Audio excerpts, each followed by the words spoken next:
السلام علیکم ورحمۃ اللہ وبرکاتہ۔ معزز سامعین کرام، اللہ تبارک تعالیٰ کا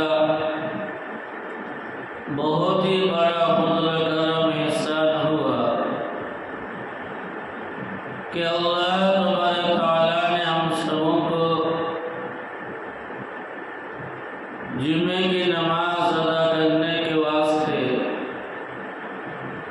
اپنے پاک گھر میں جمع ہونے کی توفیق نصیب فرمائے۔ دعا کریں کہ اللہ رب العزت ہمارے اس جمع ہونے کو قبول فرمائے۔ میں نے ابھی آپ حضرات کے سامنے قرآن کریم کی ایک آیت کریمہ کا ایک حصہ تلاوت کی ہے۔ اس آیت کریمہ کے اندر اللہ تبارک تعالیٰ کیا فرماتے ہیں، آئیے اس کے اوپر غور و فکر کریں۔ قرآن مقدس میں ارشاد خداوندی ہے، ان اللہ اشتری من المؤمنین انفسهم واموالهم بان لهم الجنہ۔ قرآن مقدس کی اس آیت کریمہ کے اندر اللہ تبارک تعالیٰ یہ فرماتے ہیں کہ ایمان والوں کی جان اور مال،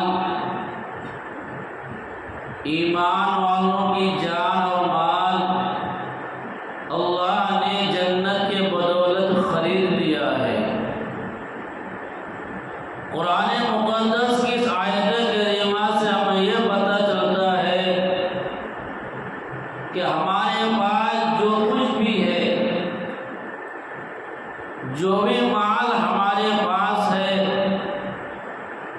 جو ہماری زندگی ہے، ہمارا جان ہے، یہ ہمارا نہیں ہے، یہ ہم بیچ چکے ہیں، اللہ نے خرید لیا ہے۔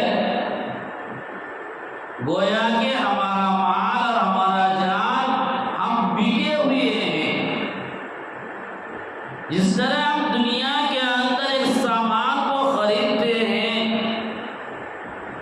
کوئی ایک چیز خریدتے ہیں، وہ چیز خریدنے کے بدلے میں ہمیں اس کو کچھ مال دیتے ہیں، پیسے دیتے ہیں، کوئی سونا چاندی کا آئٹم دیتے ہیں، پھر وہ چیز بدلے میں ہمیں جس چیز کو ہم نے خریدا وہ چیز ہمیں وہ دیتا ہے۔ جس چیز کی ہم نے خریداری کی ہے اس کے بدلے میں ہم نے جو کچھ ان کو دینے کا وعدہ کیا ہے، اب وہ یہ بولتا ہے آج نہیں میں صبح لے لوں گا، میرے جو پیسے تمہارے پاس ہیں، میرے زمین کے بدلے، میرے دکان کے بدلے، میرے گھر کے بدلے، یہ پورا کا پورا پیسہ آج نہیں میں صبح لے لوں گا، یا مجھے اتنے فلاں تاریخ کو دے دینا۔ تو اب ایک دوست آ کر یہ کہتا ہے کہ بھائی تیرے پاس تو بہت سارے پیسے ہیں، 20 لاکھ ہے تیرے پاس، 25 لاکھ ہے تیرے پاس، تیرے گھر میں رکھا ہوا ہے، تیرے اکاؤنٹ میں رکھا ہوا ہے، اس کے بدلے میں کوئی چیز تیرے پاس رکھی ہوئی ہے، تو آپ اپنے دوست کو یہ کہیں گے بھائی میرے پاس تو ہے لیکن میں اس کا مالک نہیں ہوں، میں نے فلاں کو دے دیا ہے۔ کیوں دے دیا آپ اس کو؟ کہ میں نے اس کے بدلے میں اس کی زمین خرید لی ہے، اس کا گھر میں نے خرید لیا ہے، اس کی دکان میں نے لے لی ہے۔ گویا جو پیسے میرے پاس تم دیکھ رہے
اگر وہ نہیں چلے گا تو نافرمان کہلائے گا، اگر وہ نہیں چلے گا تو یہ مجرم کہلائے گا، اگر وہ نہیں چلے گا تو یہ باغی کہلائے گا۔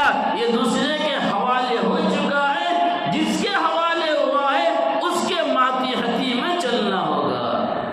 ٹھیک اسی طرح اللہ تبارک تعالیٰ کے ہم غلام ہیں، اللہ تبارک تعالیٰ کے ہم بندے ہیں۔ اللہ نے جنت کے بدولت ہمیں خرید لیا ہے، ہماری جان کو اور مال کو، تو ہمارا مال بھی ہمیں اللہ کے حکم کے مطابق چلانا ہوگا۔ اللہ کے حکم کے مطابق ہمارے مال کو خرچ کرنا ہوگا، اور اللہ کے حکم کے مطابق ہمیں اپنی زندگی گزارنی ہوگی۔ اب من مانی ہم نہیں کر سکتے، اس لیے کہ ہم اللہ کے بندے ہیں۔ زندگی ہمیں اللہ نے دی ہے، ہم اپنے دل کے مطابق، اپنی خواہش کے مطابق کوئی کام نہیں کر سکتے۔ ہم کب کام کر سکتے تھے؟ جب ہم خود اپنی زندگی کا مالک ہوتے، ہم اپنی زندگی کا خود مالک ہوتے، اپنی ماں کا ہم خود مالک ہوتے تو ہم من مانی کر سکتے تھے، لیکن زندگی کے مالک ہم خود نہیں ہیں، زندگی ہمیں اللہ نے دی ہے۔ شریعت اسلام کے اندر جو اصول ہے، جو قانون ہے، شریعت اسلام نے زندگی گزارنے کے جو اصول اور ضوابط بیان کیے ہیں، اس کے اندر بے شمار مصلحتیں ہیں، بے شمار مصلحتیں، بہت سارے فوائد اس کے اندر ہیں۔ جیسے مثال کے طور پر آپ کو میں سمجھاؤں، ایک آدمی زندگی کے حالات سے تنگ آ گیا، زندگی کے حالات سے تنگ آ گیا ہے، وہ پریشان ہو گیا، بیزار ہو گیا، کتنا بڑا ٹینشن آ گیا اس کی زندگی کے اندر۔ تو اب وہ یہ کہتا ہے میں حالات سے پریشان ہوں، مجھے ٹینشن برداشت نہیں ہو رہا ہے، میں حالات کا مقابلہ نہیں کر پا رہا ہوں، میں پریشان ہو چکا ہوں، میں زندگی سے بیزار ہو چکا ہوں، مصیبت ہی مصیبت، حالات ہی حالات، دشمنی دشمنی، اب میں کیا کروں؟ اب مجھے یہ زندگی نہیں چاہیے۔ تو آدمی کیا کرتا ہے؟ خودکشی کر لیتا ہے، کوئی راستہ نہیں اس کے پاس۔ اب وہ یہ کہہ رہا ہے کہ میں مر جانا بہتر ہے، میں مر جانا بہتر ہے، ایسی زندگی سے، ایسی حالات سے میں مر جانا بہتر ہے، ایسی زندگی گزارنے سے اچھا میں مر جاؤں۔ لیکن موت تو ہمارے قبضے میں نہیں، تو کیا کرے؟ تو آدمی کیا کہتا ہے کہ ایمرجنسی والی موت لے کر آ جاؤں، ایمرجنسی والی موت، اس کو خودکشی بولتا ہے۔ زہر پی لیا، ہتھیار سے آپ نے آپ کا گلا کاٹ دیا، پھانسی کے پھندے پر چڑھ گیا، یا کہیں پانی میں ڈوب گیا، فوراً خبر پھیل گئی، بھئی فلاں آدمی زندگی کے حالات سے پریشان ہو کر، زندگی کے حالات سے دوچار ہو کر، زندگی کے حالات سے ٹینشن میں آ کر، پریشانیوں سے بیزار ہو کر سنبھال نہیں سکا، برداشت نہیں کر پایا، کیا کر لیا؟ خودکشی کر لیا، مر گیا، پانی میں ڈوب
اچھائی ہے یا برائی ہے اللہ کو معلوم ہے۔ تو شریعت اسلام نے کتنا اصول سمجھایا، شریعت اسلام نے کتنا بہترین تعلیم سکھلایا ایمان والوں کو کہ تم زندگی کے اوپر فیصلہ نہیں کر سکتے، تیری نہیں ہے، یہ اللہ کی دی ہوئی ہے۔ تیری زندگی کے بدلے، تیرے جان کے بدلے اللہ نے اس کو خرید لیا ہے تمہیں جنت دینے کے واسطے۔ تم نے اس کے اوپر ناحق کیوں کیا؟ تم نے اس کے اوپر غلط فیصلہ کیوں کیا؟ تم نے اس کے اوپر غلط قدم کیوں اٹھایا؟ اس لیے حشر کے میدان میں امام الانبیاء جناب محمد رسول اللہ صلی اللہ علیہ وسلم نے فرمایا کہ جو لوگ دنیا کے اندر ناانصافی کی، جو لوگ دنیا کے اندر اپنی جان کے اوپر اللہ کی دی ہوئی چیز کے اوپر ناحق فیصلہ کیا، پھانسی کا پھندا لیا یا زہر پی کر مر گیا یا ہتھیار سے اپنا گلا کاٹ لیا، خودکشی کر لی، اللہ تبارک تعالیٰ اس کو جہنم کے اندر ڈالیں گے اور اس کو وہی سزا دیں گے۔ کیا سزا؟ اس نے جو عمل کیا دنیا کے اندر، جو زہر پی لیا، اس کے ہاتھ میں زہر دیا جائے گا، حکم ہوگا پی لے۔ اللہ معلوم کوئی زہر ہے لیکن پیاس اتنی لگے گی اس کو، پیاس کی شدت اتنی ہوگی، وہ زہر کو زہر نہیں سمجھے گا، وہ یہ کہے گا پی کر شاید میری پیاس بجھ جائے، پیے گا تو گویا کہ وہ مردہ ہو جائے گا، لیکن آخرت میں موت نہیں، پھر وہ زندہ کی طرح ہو جائے گا۔ پھر پیاس کی شدت ہوگی، پھر اس کے ہاتھ میں زہر ہوگا، پھر پیے گا، پھر مرنے کی طرح ہوگا، پھر پیے گا، یہی سزا ملتی رہے گی۔ فرمایا کہ جس نے گلے کا پھندا لیا، پھانسی کا پھندا لے کر مر گیا، اس کو وہی سزا ملتی رہے گی، وہ پھانسی لیتا رہے گا، مرنے کی طرح ہوتا رہے گا، پھر زندہ ہوگا، پھر مرے گا، پھر زندہ کی طرح ہوگا، پھر مرے گا۔ جو آدمی چاقو چبائے گا اس کے ہاتھ میں چاقو ہوگا، وہ چباتا رہے گا، مرنے کی طرح ہوتا رہے گا، پھر زندہ ہوگا، پھر چبائے گا۔ اس لیے کہ زندگی تیری نہیں ہے، تم نے ناحق فیصلہ کیا ہے، اللہ کی دی ہوئی چیز ہے یہ۔ اللہ نے اس کو، اللہ تبارک تعالیٰ تیری زندگی کے بدلے تجھے جنت دے گا، اس لیے اس زندگی کو تو، یہ زندگی کے مالک کون ہے اس کے ماتحت چلتا رہنا ہوگا۔ ایک واقعہ احادیث مبارکہ کے اندر آتا ہے، امام الانبیاء جناب محمد رسول اللہ صلی اللہ علیہ وسلم کی زیر نگرانی میدان میں لڑائی ہو رہی ہے، کفر و اسلام کی لڑائی ہے، حق اور باطل کا ٹکر ہے، ایمان والے اور کافروں کے بیچ میں لڑائی ہو رہی ہے۔ اللہ کی توحید کا ڈنکا بجانے کے واسطے ایمان والے میدان میں کود پڑے ہیں، کفار کو للکار رہے ہیں۔ ایک صحابی رسول بہت زور آور پر، بہت ہی طاقتور انداز پر، جنگجو انداز پر لڑائی کے میدان میں گھسا اور خوب لڑ رہا ہے، دشمنوں کی گلا اتار رہا ہے اور لڑتے لڑتے وہ آگے بڑھتا ہی چلا جا رہا ہے۔ امام الانبیاء جناب محمد رسول اللہ صلی اللہ علیہ وسلم کی نگاہ نے اس کو دیکھا، نگاہ نبوت نے اس کو پڑھ لیا اور دور سے اشارہ کیا صحابی کو کہ ہمارے ساتھیوں کے بیچ میں اس کو دیکھو، وہ جتنا زور آور پر لڑ رہا ہے، ہمارے بیچ میں وہ آدمی جہنمی ہے۔ صحابی حیران ہو گئے، پریشان ہو گئے، بھئی لڑائی کا میدان ہے، شہید، جو آدمی شہید ہوتا ہے اللہ کے راستے میں، خون کا قطرہ زمین پر گرنے سے پہلے ہی اس کی مغفرت ہو جاتی ہے، اور زور آور پر صحابی لڑ رہا ہے، جنگجو انداز پر لڑ رہا ہے، شہ سواروں کی طرح لڑ رہا ہے، بہادر کی طرح لڑ رہا ہے، شیر ببر کی طرح لڑ رہا ہے، لیکن امام الانبیاء یہ فرما رہے ہیں وہ آدمی جہنمی ہے۔ یہ صحابہ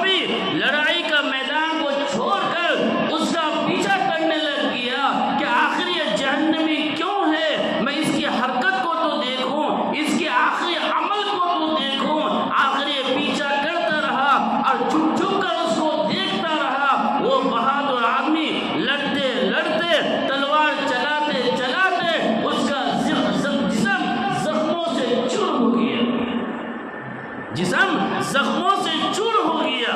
جب زخموں سے چور ہو گیا، کئی زخم جسم کے اندر لگ گئے، تلوار کے کئی نشانات لگ گئے، خون کے فوارے چھوٹنے لگے. آخر وہ آدمی کو برداشت نہیں ہوا، زمین میں گر گیا. ابھی زندگی نہیں گئی اس کی، ابھی موت نہیں آئی، زخمی حالت میں پڑے ہیں. شریعت اسلام یہاں تعلیم دیتا ہے تیری زندگی تیرا نہیں ہے، اللہ کا ہے. اللہ جب چاہے تجھے بلا لے گا، تو اپنے آپ اپنے ہاتھ سے اپنے کو ہلاک نہیں کر سکتا. زخمی حالت میں زخموں کی تکلیف کو برداشت نہیں کر سکا، اس کی تاب لا نہیں سکا، پریشانی کو سنبھال نہیں سکا اور سستی کو سنبھال نہیں سکا. وہ آدمی اپنے کمر میں سے تھوڑا سا خنجر نکالا اور برداشت نہ کرتے ہوئے خود اپنے ہاتھ سے اپنا گلا کاٹ دیا.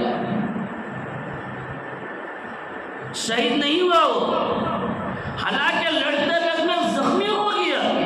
اگر اس تکلیف کو برداشت کرتا تو ہو سکتا اگر موت تھی تھوڑی وقت میں روح نکل جاتی، شہید کا درجہ پا لیتا. لیکن برداشت نہ کرتے ہوئے، سنبھالنے نہیں ہوا ان کو، تو خود اپنی چاقو سے اپنا گلا کاٹ دیا، شہرک کٹ گیا، اس کا روح نکل گئی، مر گیا.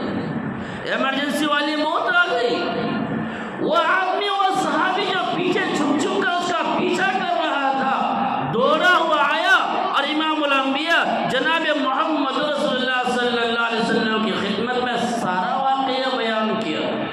اللہ کے نبی نے فرمایا کہ میری نگاہ نے دیکھ لیا کہ وہ آدمی جہنمی ہے. کیوں جہنم میں جائے گا یہ؟ حالانکہ لڑائی کے میدان میں تھا، وہ کتنی دشمنوں کی گلا اتار دیا، کتنے زخم آئے جس کے جسم کے اندر. لیکن جہنم کا فیصلہ اس لیے ہو رہا ہے کہ اللہ تبارک تعالیٰ نے جو زندگی دی، اللہ موت دینے سے پہلے ہی اس نے اپنا گلا کاٹ دیا. گویا کہ خودکشی کی اس نے. اس سے پہلے کی ساری عبادت، گلا کاٹنے سے پہلے کی تمام لڑائیاں، تمام جدوجہد سب پانی میں چلا گیا، بیکار ہو گیا. آخری نتیجہ اس نے الٹا کر دیا تو اس کے حق میں جہنم کا فیصلہ ہو جا رہا ہے. تو گویا شریعت اسلام کتنا اچھا اصول بتا رہا ہے کہ زندگی تمہاری نہیں ہے تو اپنی زندگی کو اپنی مرضی کے مطابق نہیں چلا سکتے. تمہاری زندگی اللہ کے حکم کے مطابق چلانی ہوگی. تمہارے پاس جو مال ہے تو اپنے مال کو منمانی خرچہ نہیں کر سکتے، اللہ کے حکم کے مطابق خرچہ کرنا ہوگا. اس لیے کہ یہ اللہ کا ہے. ہم بک چکے ہیں، ہمارا جان بھی ہم بیچ چکے ہیں، ہمارا مال بھی ہم بیچ چکے ہیں. بس دنیا میں جب تک ہیں، جب تک ہمارے پاس رکھا ہوا ہے. جس طرح وہ آدمی کہا کہ میں صبح کے دن پیسے لے لوں گا، میں فلاں تاریخ کو پیسے لے لوں گا، زمین کے بدلے، دکان کے بدلے، گھر کے بدلے، جب تک تو تیرے پاس رکھ لے. تو اب یہ پیسے ہمارا نہیں، یہ بینک بیلنس ہمارا نہیں، ہمیں اس دکان کے بدلے دے دینا ہوگا اس کو.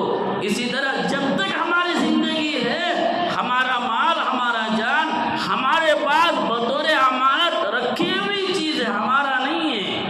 ہم اللہ کے حوالے ہو چکے ہیں، اللہ کے مطابق ہماری زندگی گزرنی ہوگی. اب عید ہوتے ہی بہت سارے لوگ یہ کہتے ہیں کہ میرے پاس تو بہت سارے پیسے ہیں، میں نے اچھا کمایا ہے، پیسے بہت ہیں، تو اب میں خوشی کے مارے کہیں گھومنے جاؤں گا، دل کو تسلی ملے گی، تھوڑا موڈ فریش ہوگا. رمضان میں روزہ رکھ کر، نمازیں پڑھ کر، سحری کے ٹائم میں جاگ کر، تراویاں پڑھ کر تھوڑا بیزار ہو گیا ہے، موڈ تھوڑا بور ہو گیا ہے، چلو کہیں جائیں گے، گھوم پھر کر آئیں گے. تو چند لوگ جمتے ہیں اور گھومنے جاتے ہیں، سمندروں میں، پہاڑوں میں، جنگلوں میں، نامعلوم کہاں کہاں عیاشی جگہوں میں چلے جاتے ہیں. ان کا یہ خیال ہوتا ہے ہماری مرضی بھائی، ہم جہاں چاہیں گھومنے جائیں، جو چاہیں کریں. کیا شریعت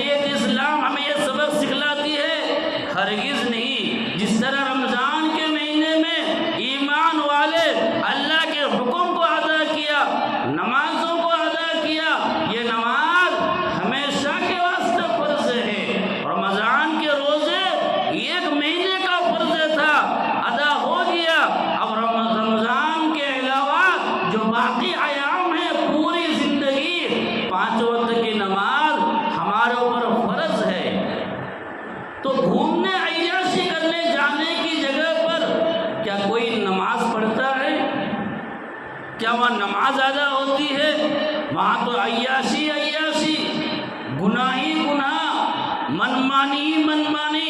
کیا تو نے جو پیسے کمایا کیا وہ تیرا ہے؟ کیا شریعت ہمیں یہ سبق سکھلاتی ہے تیرا ہے؟ شریعت یہ سبق سکھلاتی ہے تیرا نہیں ہے۔ یہ ایک آدمی صبح ہی گھر سے نکلا، کمانے جانا ہے بنگال پیٹ، بنگلور، کولار۔ اب اس کو اس بات کا یقین ہے کہ آج میں 1000 کماؤں گا، کیا وہ جانتا ہے آج میں 500 کماؤں گا؟ نہیں جانتا۔ سبھی خالی ہاتھ نکلتے ہیں، آٹو والے خالی ہاتھ نکلتے ہیں، گریج والے خالی ہاتھ نکلتے ہیں، کارپینٹر والے خالی ہاتھ نکلتے ہیں، سبھی خالی ہاتھ نکلتے ہیں۔ اللہ روزی دیتا ہے، اللہ روزی دیتا ہے، پھر شام کو کما کر گھر آتے ہیں۔ تو آپ کو یقین نہیں تھا میں آج کماؤں گا، اتنے پیسے میرے جیب میں آ کر پڑیں گے، آپ کو کوئی یقین نہیں تھا۔ اللہ نے روزی دیا تو گویا کہ جو ہم نے کما لیا آج ہمارا کمال نہیں ہے، میرے رب کا کمال ہے۔ میرے رب نے آج 1000 کمائی دی ہے، میرے رب نے آج 2000 کمائی دی ہے۔ میرے رب چاہے تو آج کچھ بھی نہ ہو، پورے دن خالی بیٹھے رہے، تو رب کی مرضی ہے، پروردگار کی مرضی ہے۔ تو آپ نے جو خوب اللہ نے آپ کو روزی دی، پیسے کا انتظام ہو گیا، تو گویا کہ آپ من کے مانے دل چاہے عیاشی جگہوں میں جا کر ان پیسوں کو خرچ نہیں کر سکتے۔ حساب دینا ہوگا کل روز قیامت، اللہ کے سامنے حاضری ہوگی، اللہ تبارک تعالیٰ کے سامنے حاضری ہوگی۔ ہمارے قدم نہیں ہل سکیں گے جب تک ہم اس سوال کا جواب نہیں دیں گے تم نے مال کہاں کمایا اور کہاں خرچ کیا۔ ایسا ہی نہیں کہ کما لیا، دو بھی بات ہے، کہاں کمایا اور کہاں خرچ کیا۔ جب تک ہم اس سوال کا جواب نہیں دیں گے ہمارے قدم ہل نہیں سکتے۔ میں بھی آپ بھی سارے لوگ اللہ کے حضور جواب دہی بہت بڑی چیز ہے، بہت ہی بڑا اہم مسئلہ ہے۔ میں نے ایک کتاب کے اندر مطالعہ کیا، عیسائی لوگوں سے سوال ہوگا کہ تم نے حضرت عیسیٰ کو خدا کا بیٹا کیوں مانا، عیسیٰ کو 3 خداؤں میں سے یہ خدا کیوں مانا؟ وہ لوگ کہیں گے ہم کو عیسیٰ نے سکھایا، مسیح نے سکھایا۔ تو اب اللہ فرمائیں گے کہ عیسیٰ علیہ السلام کو بلاؤ۔ حضرت عیسیٰ علیہ السلام کو بلا کر اللہ تبارک تعالیٰ پوچھیں گے عیسیٰ میرے نبی کیا تم نے یہ کہا؟ تو اب جواب دینا ہوگا الہ میں نے نہیں کہا۔ عیسیٰ علیہ السلام آسمان پر اللہ اٹھا لیے، اس کے کئی سالوں کے بعد ان لوگوں نے یہ کہانی شروع کی، تو عیسیٰ علیہ السلام میں ان میں کوئی مسئلہ ہی نہیں۔ عیسیٰ علیہ السلام کو آسانی سے کہہ سکتے ہیں نا کہ میں نے نہیں کہا، جواب دینا آسان دکھ رہا ہے، لیکن اللہ کے سامنے جواب دینا ہوگا، اللہ کے سامنے زبان کھولنا ہوگا، اللہ کے سامنے اتنا روب، اتنا ڈر، اتنا خوف